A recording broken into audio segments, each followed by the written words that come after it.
de Juízes. Eu quero ser bem fiel ao que Deus colocou no meu coração para nós nessa noite. E essa palavra mexe comigo, comigo e vai desafiar a sua vida também.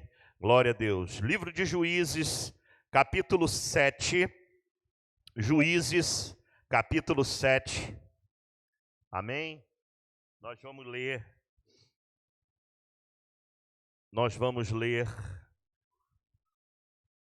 versículo 3, a partir do versículo 3. Juízes, capítulo 7, a partir do versículo 3, onde a palavra de Deus diz assim: Agora, pois, apregoa aos ouvidos do povo, dizendo: Quem for medroso e tímido, volte e retire-se apressadamente das montanhas de Gileade. Então voltaram do povo 22.000 pessoas, e 10.000 ficaram. E disse o Senhor a Gideão, versículo 4, ainda há muito povo, faze-os descer as águas, e ali os provarei. E será que, daquele que eu te disser, este irá contigo, esse irá contigo, e esse contigo irá. Porém, de todo aquele que eu te disser, este não irá contigo, esse não irá. Versículo 5. E fez descer o povo às águas. Então o Senhor disse a Gideão: Qualquer que lamber as águas com a sua língua, como as lambe o cão, esse porás à parte, como também todo aquele que se abaixar de joelhos e beber. Versículo 6, e foi o número dos que lamberam, levando a mão à boca, 300 homens, e todo o restante do povo se abaixou de joelhos a beber as águas. Versículo 7, disse o Senhor a Gideão: Com estes 300 homens que lamberam as águas, vos livrarei, e darei os midianitas na tua mão. Portanto, todos os demais se retirem, cada um para o seu lugar. Amém? Eu quero declarar no nome de Jesus a palavra de Deus nessa noite, revelada. Ó Deus, a tua palavra desafiando a nossa vida, Espírito Santo nos fazendo crescer, nos fazendo avançar. Senhor, a tua palavra, Senhor, que é viva e eficaz, penetre em nossos corações e mentes nessa noite, que saiamos daqui vencidos pela tua palavra para uma vida de vitória. Se você concorda com essa oração, meu irmão, diga comigo amém. Em nome de Jesus, amém. Glória a Deus. Amados, essa palavra arde no meu coração nessa noite para ministrar ao coração dos irmãos da igreja, dos pastores, da liderança dessa igreja, porque eu não acredito que a igreja se mova. Tão bonito esse vídeo que passou aqui, Os irmãos trabalhando, ralando, limpando, Porque esse tempo de obra é um tempo difícil, desconfortável, poeira, sujeira, limpa, daqui a pouco está sujo de novo. É um tempo difícil, Porque os cultos ficam, às vezes, restritos em algumas áreas. Mas eu não acredito que Deus mova o coração da liderança, do pastor, para realizar uma reforma, uma obra, uma transformação, uma mudança, seja lá o que for, para fazer por fazer. Principalmente na nossa visão da igreja Cara de Leão, nós que procuramos não gastar muito tempo com isso, A gente quer fazer rapidinho para voltar à vida normal, os evangelismos, os cultos, as programações, enfim. Mas tem um sentido espiritual nessas mudanças, tem sempre um valor espiritual colocado dentro do nosso coração, do coração do pastor, para passar para o coração dos líderes, para passar para o coração da igreja. E essas mudanças, elas marcam, ou elas demarcam sempre um novo tempo, um novo ciclo, um novo começo, uma restauração, uma transformação. É sempre marcada por isso, nunca é do nada e para nada. Você concorda comigo? Diga amém. Então, o Espírito Santo me fez lembrar dessa passagem e através dela eu quero ministrar ao teu coração nessa noite e ao coração da igreja sobre a importância de abraçarmos esse novo tempo e esses desafios. Você conhece o contexto dessa palavra aqui? Se você não lembrou, eu vou te ajudar. É a passagem do chamamento de Gideão, né, para livrar o povo de Israel do domínio dos midianitas, formar um exército para combater, vencer os midianitas e restaurar dentro das terras de Israel a normalidade. É nesse contexto que está o capítulo 7 aqui, que nós lemos. Nós pegamos ali no meio do chamamento e da preparação de Deus para a vida daquele exército. E é muito, muito, muito interessante essa passagem, porque ela desafia o nosso olhar humano, ela desafia a lógica, ela desafia a nossa razão, porque formar um exército com essas características, né, parece uma coisa totalmente fora do comum, fora do normal. Quando a gente fala em formação de um exército, a gente pensa em armamento, treinamento, a gente pensa em tempo gasto, né? Em preparação. Tá certo que naquela época as armas eram diferentes, mas a gente pensa sempre num tempo onde soldados, né, vão ser trabalhados, principalmente na sua parte física, né, para enfrentar uma guerra. E Deus faz Gideão e o exército ali daqueles homens viverem uma experiência, amados, totalmente inusitada. Quando a gente olha para esse texto, a gente fica espantado, mas ao mesmo tempo, nós que cremos em Deus e nós que sabemos que nosso Deus é um Deus que não trabalha na lógica, não trabalha no normal, ele trabalha no sobrenatural, e quem é espiritual consegue entender isso perfeitamente. Você concorda comigo? Diga amém. Deus chama Gideão e fala assim: eu vou colocar um exército na tua mão, para você levar esses homens à guerra. E fala para ele assim: Gideão, primeiro passo, reúne aí 30 mil homens, 32 mil homens, né?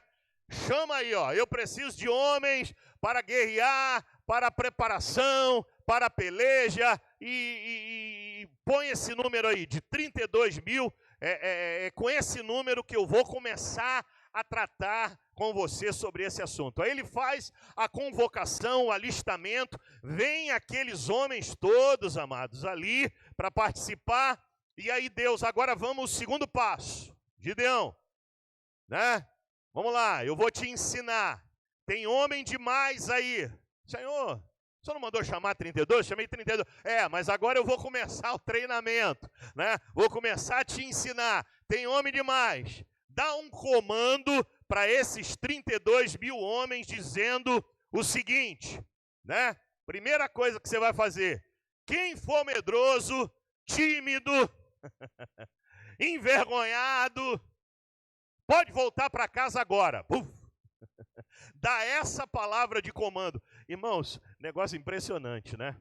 Porque você olha o texto assim, você fica, meu Deus, como é que tinha gente medrosa, tímida, envergonhada ali naquele meio, né? E quando ele dá esse comando, você leu aqui comigo, né? A partir do texto que nós lemos, né? Versículo 3, quem for medroso, tímido, volte e retire-se apressadamente. Desce a galope só com essa palavra de comando. E aí, amados, 22 mil homens voltaram. 32 mil, 22 mil, mais, né, da metade, a metade mais 6 mil. Você imagina, tenta visualizar, né? Quem passou aqui pelo serviço militar, eu passei pelo tempo normal de serviço militar quando eu tinha 19 anos, né? E eu fui infante, né? Infante do exército, né? Fui infante do exército, é aquela tropa que morre primeiro, né? Que vai na frente que vai na frente, né? Fui infantaria, das armas à rainha, né? E eu fui infante e do exército. E servi num dos maiores quartéis de infantaria aqui do Rio de Janeiro e um dos maiores do Brasil, né? O 2º Batalhão de Infantaria Motorizada, Escola Regimento Avaí, 2 de ouro, né? Soldado 1300, Oswaldo, né? Meu apelido era Fusquinha, porque o meu número era 1300, né? Era esse número cheio mesmo, 1300. E foi um tempo muito legal na minha vida, muito bom, né? De muita disciplina, de muito aprendizado e de muito crescimento, que eu trago lições do quartel até hoje na minha vida. De vez em quando eu me pego, né, sendo ou fazendo alguma das coisas que eu aprendi daquele ano que eu passei ali. E o meu quartel tinha 1.200 soldados, era um dos maiores. E já era uma coisa enorme, amado. 5 companhias, né? 5 companhias dentro de um batalhão com 1.200 soldados, e cada companhia com 130, 150 soldados. Você imagina, 1.200 já era enorme. Tu imagina 32 mil homens, né? Eu fico tentando às vezes visualizar isso. Caramba, eram 30, mais ou menos uns 30 Regimento Avaí, uns 30 quartéis igual aquele ali. Se somasse o Rei com o Avaí, com o Sampaio, ainda não dava o número de homens que Gideão tinha na mão ali. O Rei é o maior, né? Depois o Sampaio e depois o Avaí. Mas se somar os 3, não dá isso aqui. E você imagina, né? E maior surpresa ainda é quando ele fala assim: quem for medroso e tímido, céu na canela, desce o monte e volta para casa. E aí, meu irmão, faz aquilo assim, ó, aquele grupão assim de 32 mil, de repente faz assim, ó.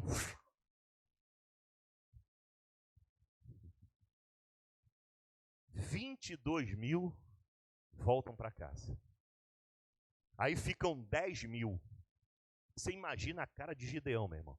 Imagina você, Gideão, agora, né? Você junta 32 e num comando só, numa palavra só, você já perde 22 e você está ali na frente do negócio.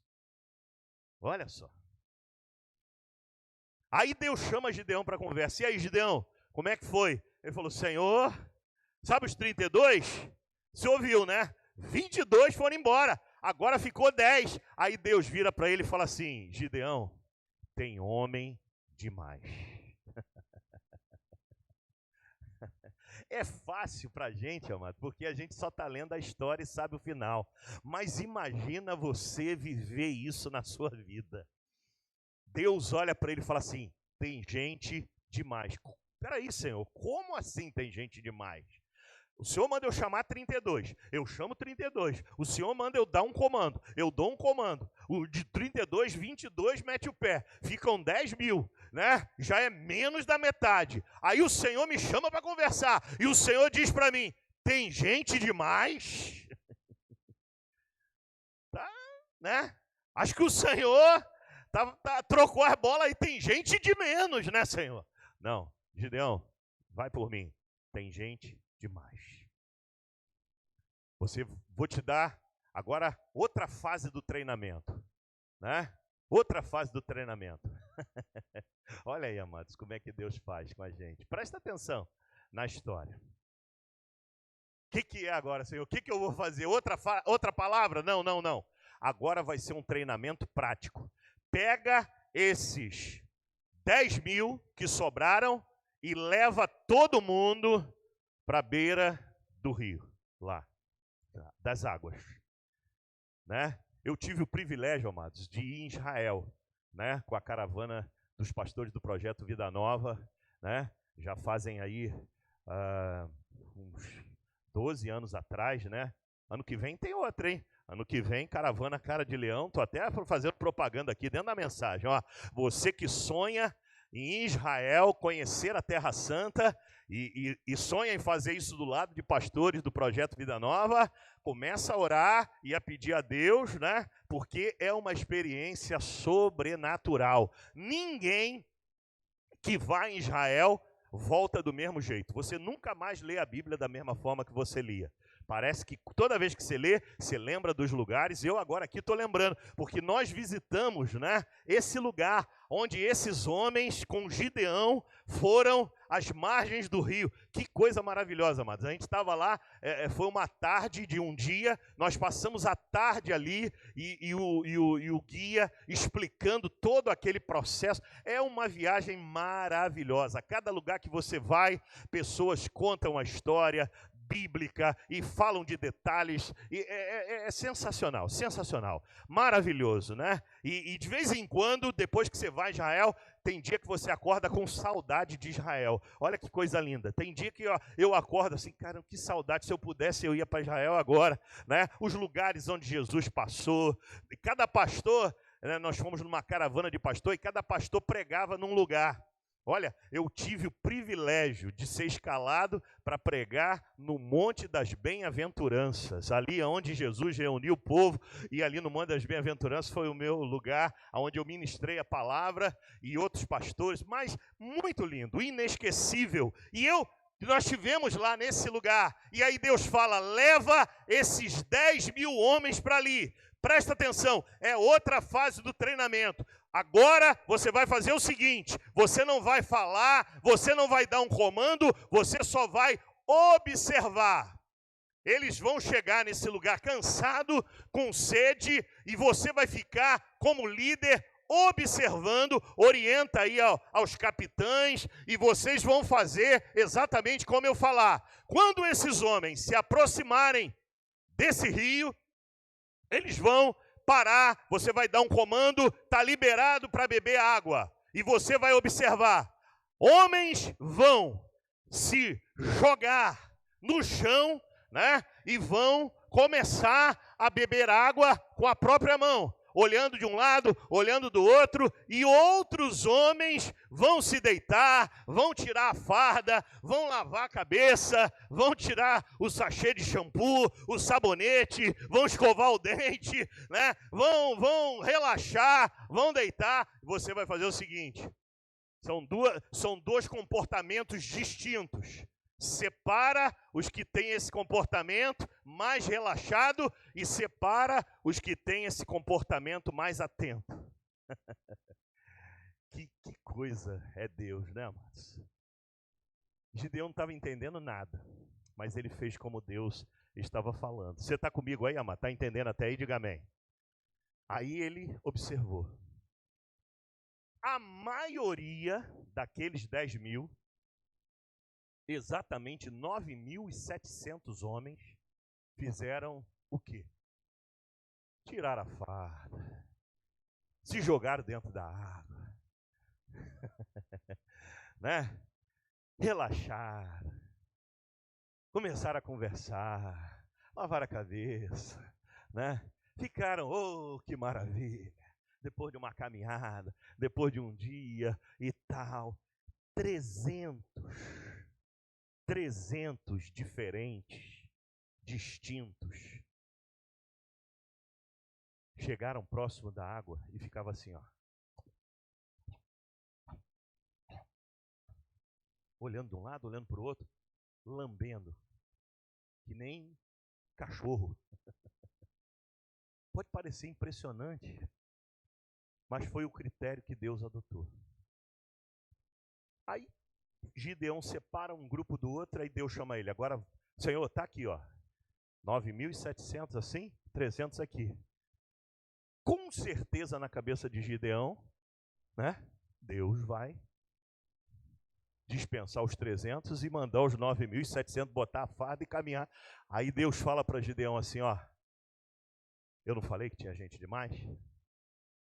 Pega esses acomodadinhos, Mauricinhos, perdoa aí os Maurícios, tem Maurício presente aí, amado?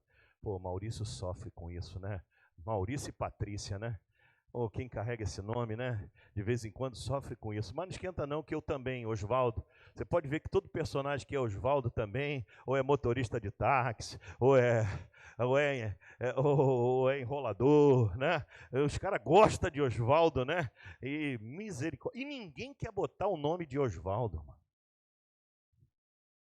Ó, eu fiz uma campanha lá na igreja. Não foi agora não, já tem tempo. Nem o Lívio, mano.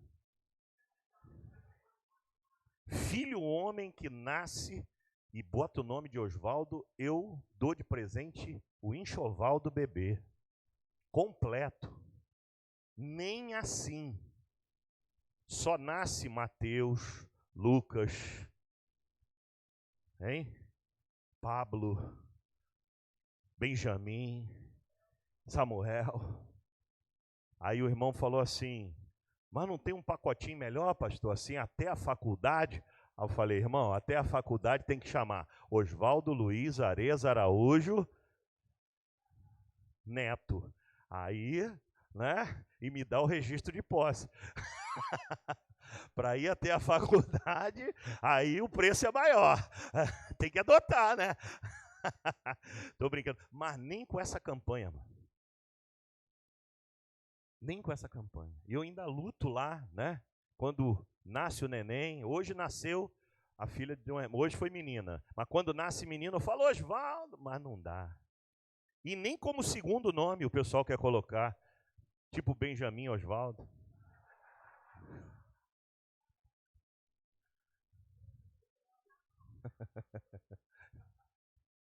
Pode ser o segundo nome, eu não me importo, não. Eu sou simples.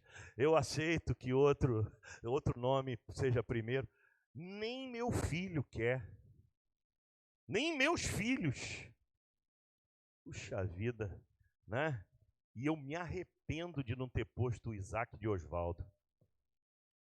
Né? Me arrependo. Tô brincando, me arrependo não, porque foi benção. Tem uma história também, né? Mas presta atenção. Não sei nem por que eu estava falando nisso. Mas Deus fala para Gideão assim: pega esses 9.700 e manda voltar. Né? Olha aí, ó. O texto que nós lemos. Faz descer as águas.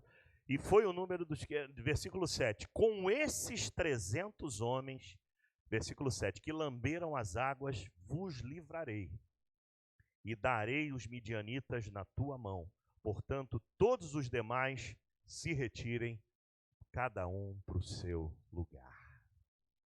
Tenta imaginar, irmão, a cara de Gideão ouvindo Deus falar isso. Tem 10.000, 9.700 dispensa, dá o certificado lá de baixa e manda voltar para casa. 300 é com esses 300 aí, resultado final do treinamento. 300 homens que lamberam as águas, que não foram tímidos, nem medrosos, nem covardes, e que não foram relaxados, displicentes, que estavam atentos e ligados, e Deus fala para ele, é com esses 300 que você vai livrar. Esse é o teu exército. Você está entendendo até aí? Diga amém. Pensa que acabou? Não acabou. Aí Deus chama Gideão de novo. Gideão, vamos lá. Senhor, Senhor, o senhor falou 300, né? Gideão já deve ter vindo tremendo, né? Oh, meu Deus, será que vai cair para 30? 300? Não, Gideão, e é esses 300 aí. Gideão, agora vem aqui que eu vou te dar as armas, Gideão. Oh, glória a Deus, Senhor, o Senhor é maravilhoso, né? Os canhões, as fundas, o armamento mais pesado da época passou pela cabeça de Gideão. Aí Gideão, agora, o Senhor falou para ele, agora eu vou equipar esses homens.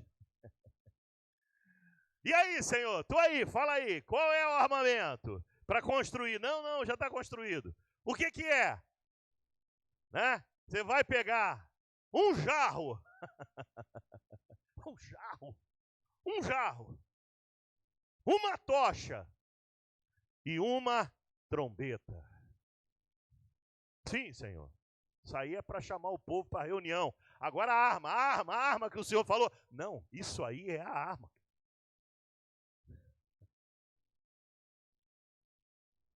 Um jarro, uma tocha acesa e uma trombeta. Meu irmão, onde é que isso aí é arma de guerra para vencer inimigo? humanamente falando. Detalhe, tinha que acender a tocha, colocar a tocha dentro do jarro, num determinado momento que fosse começar o confronto, quebrar o jarro, aparecer a tocha e tocar a trombeta, e soltar a trombeta e correr só com a tocha. Meu irmão, mas foi exatamente assim que os midianitas foram vencidos pelo exército de Israel. Você crê nisso? Você pode dar glória a Deus, irmão? Você pode aplaudir ao nome do Senhor?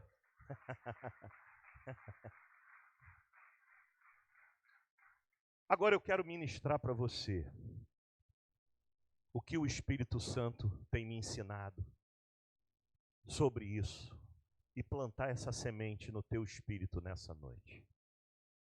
Ele é Deus. Falar nisso, cadê o Silvério? Rapaz, eu tenho saudade do tempo que tu não usava terno e que tu era mais simplesinho e tu ficava fazendo companhia para os pastores. Mas depois de 20 anos, né? Ele ainda assume, né? Silverinho. Tô sentindo falta de alguma coisa agora que eu vi, né? Não te aposentei não, Silverinho. É que ele viu a gente cantando com playback, aí pensou que estava dispensado. Não está dispensado não, Silverinho. Eu quero aplicar essa palavra no teu coração e no teu espírito nessa noite. O nosso Deus é o Deus das coisas impossíveis. Escuta o que eu tenho para te falar. Não tenha medo de obstáculos. Você entrou aqui nessa noite. Tem muitos obstáculos que você já enfrentou, que você está enfrentando e que você vai enfrentar no decorrer da tua caminhada. Ouça o que o Espírito Santo de Deus nos manda dizer para você nessa noite. Não tenha medo de obstáculos. Obstáculos existem, sempre vão existir para serem vencidos, para serem ultrapassados. Não queira uma vida sem obstáculo. Não seja tolo e faça uma oração assim: Deus, tira os obstáculos da minha vida, porque Deus não vai tirar, porque os obstáculos nos ensinam a ser vencedores.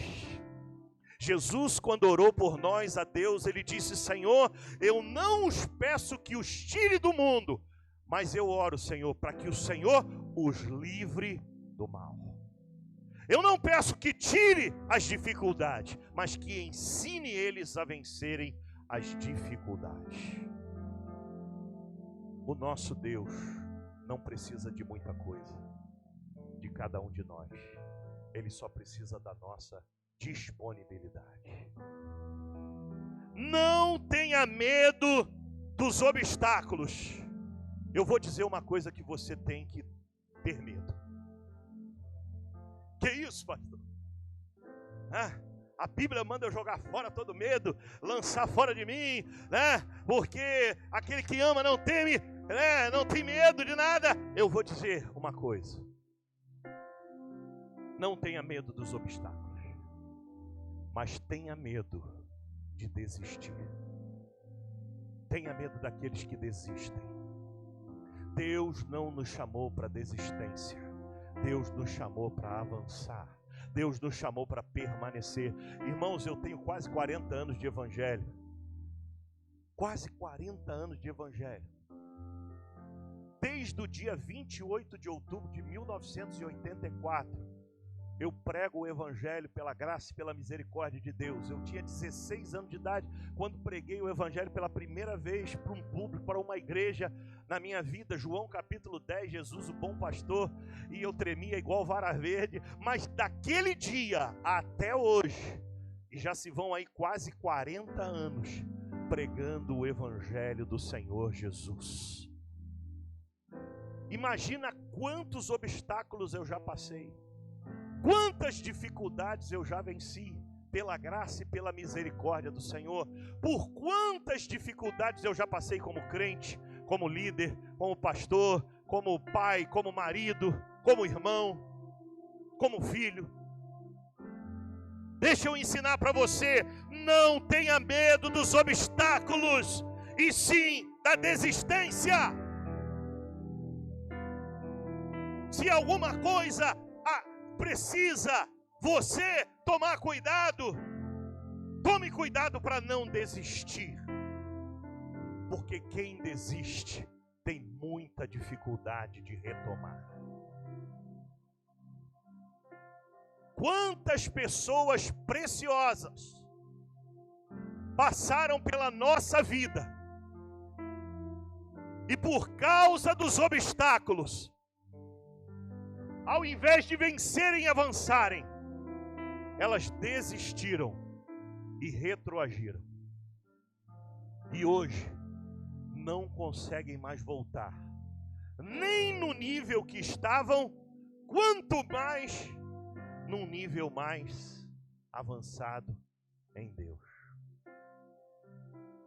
Não tema os obstáculos. Era isso que Deus estava ensinando a Gideão. Você não precisa de 32 mil. Você não precisa de 10 mil. Na verdade, você não precisa nem dos 300, mas eu vou te dar 300, que é uma forma simples de você entender que você não precisa de armas, que você precisa de fé, que você precisa de obediência, que você precisa permanecer.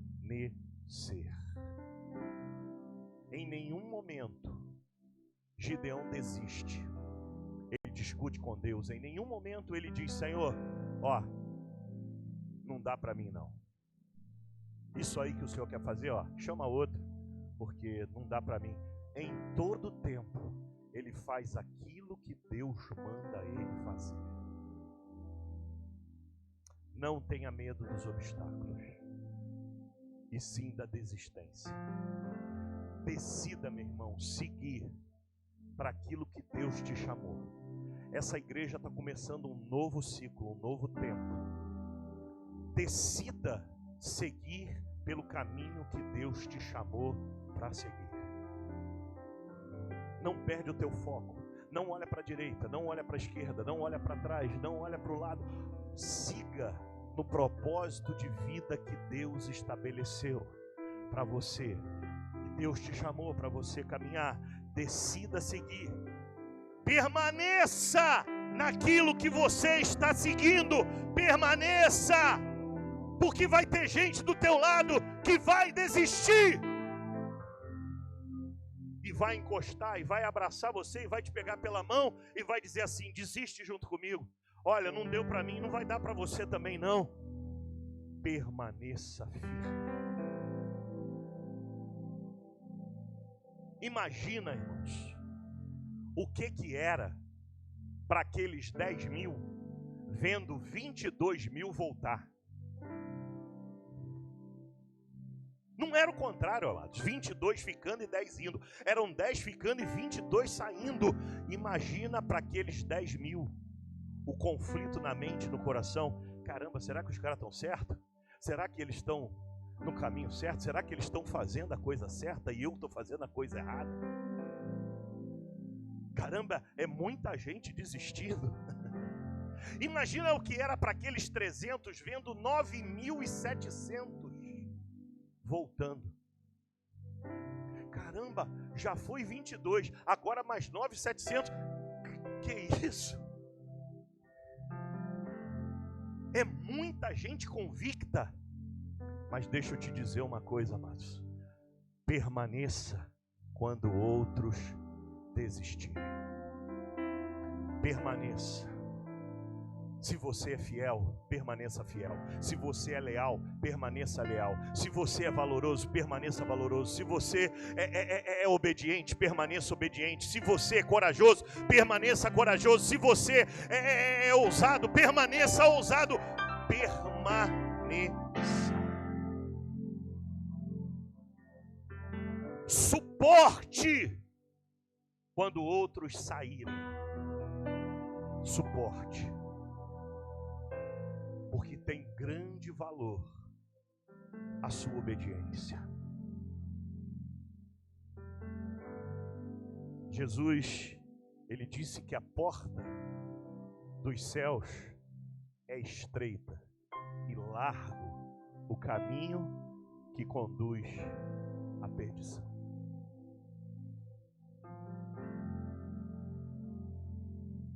A gente não era crente quando era criança, minha família, mas a gente tinha um vizinho crente, uma família de vizinho crente. Inclusive é por causa desse vizinho que nós nos tornamos crentes na nossa casa. Eles pregaram o evangelho para minha família quando meu irmão ficou 19 dias em coma, desenganado pelos médicos. E aquele presbítero, aquele irmão foi lá no hospital orar pelo meu irmão. E na oração dele, meu irmão voltou à vida.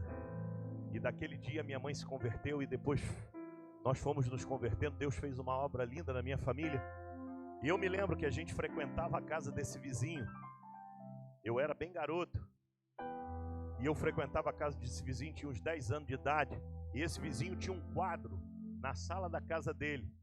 E aquele quadro chamava-se o quadro dos dois caminhos. Eu acho que nem não sei se ainda existe, né? Esse quadro. Era um quadro grande e tinha na casa dele. E eu me lembro, garoto, eu parava na frente daquele quadro e ficava olhando para aquele quadro, né? E aquele quadro era cheio de versículos bíblicos e cheio de desenhos, né? E mostrava um caminho largo que tinha prazeres, boates, casas de prostituição, tudo ali, e as pessoas em grande quantidade tinham uma ponte, atravessando aquela ponte, e ao invés de escolherem o caminho, tinha uma porta estreita, eles escolhiam uma porta larga, e uma multidão de gente ali, e alguns poucos passavam daquela ponte pela porta estreita. E eu me lembro ainda, garoto, ficava olhando para aquele quadro, lendo e tentando entender por que era assim. E no final, né, daquela porta estreita tinha o céu, os anjos, né, e um resplendor e a glória de Deus. E no final daquela porta larga tinha um abismo com fogo e representando o inferno, e várias pessoas caindo dentro dele, e aqui várias pessoas entrando nas moradas celestiais. Mas eu não conseguia entender muita coisa, porque não conhecia a Bíblia, não era muito religioso a ponto de entender tudo aquilo, era uma criança ainda, mas ficou gravado na minha memória. E anos depois, quando me converti e comecei a ler a Bíblia, e descobri o sentido daquele quadro. Permaneça quando outros desistirem. Eu tenho permanecido pela misericórdia de Deus. Não é fácil. Não é fácil. Permaneça. Suporte quando outros saírem e desistirem. Continue. Continue. Continue. Continue. Continue. É isso que o Espírito Santo manda ministrar para a igreja da 25 de agosto nessa noite, para a liderança, para os irmãos, para os pastores. Eu vou ler mais uma vez. Não tenha medo dos obstáculos, e sim da desistência. Não tenha medo dos obstáculos, e sim da desistência. Decida seguir para aquilo que Deus te chamou. Tome a decisão. Muita coisa na nossa caminhada são decisões que a gente toma. O apóstolo Paulo nos ensinou muito sobre isso. Chama-se exercício da vontade. Decidir. Eu tomei a decisão. Um dos textos mais conhecidos é o de 1 Coríntios capítulo 13, quando ele diz: quando eu era menino, pensava como menino, andava como menino, sentia como menino, mas quando cresci, desisti das coisas próprias de menino. Existem coisas na nossa vida que a gente tem que decidir. Eu decidi. Ponto. seguir a Jesus. E nada, nem ninguém vai me tirar desse caminho. Siga, permaneça quando outros desistirem. Não caia junto com eles. Não desista junto com eles. Permaneça, você faz parte dos 300. Suporte quando outros saírem. E continue. Continue, continue e continue. Vamos ficar de pé.